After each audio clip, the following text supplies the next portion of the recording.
Familia more gweng ma Soko South Mugirange County NYAMIRA manyo nyathigi ma jahigni 7 mano olal wuok tich kadhi e skul. Kalore gi mama ne Liliana Mima, nyathino ma ja klas 2 skul primar Maria Ndoko Bright ne owuok kadhi e skul ka min gi ne dhi e yor manyo. Min gi no ene chiemb saa 6 kata kamano kano duogo ne oyudo ka nyathino ne ok ochiemo. Kamano bende owacho ni kodhi manye skul to nyise ne nyathino ne ok ochopo e skul.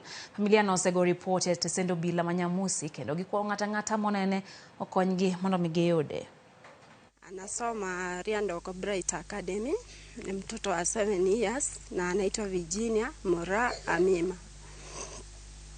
So after kutoka alikula lunch but hakurudi jioni. Wakati tulifika shule kwanza tulipatana na class teacher. Class teacher alituelezea kwamba mtoto hakurudi shule saa 8 na vitabu yake iko shule na pesa yenye nilikuwa nimempea 500 aenda alipe school fees. Alifikisha patili city iko shule, pia vitabu siko shule. So mtoto hakurudi saa 8.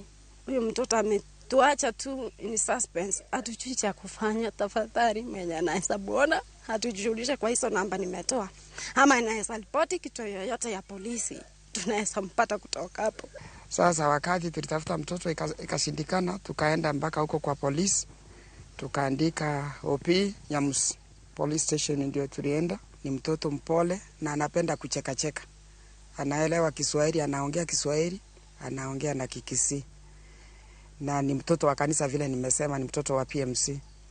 Ninawaomba yeyote atakayeona huyu mtoto tafadhali hatujulishe. Tumejaribu sana. Hata siku hiyo yenye alipotea tulitafuta sana tu kulala kwa sababu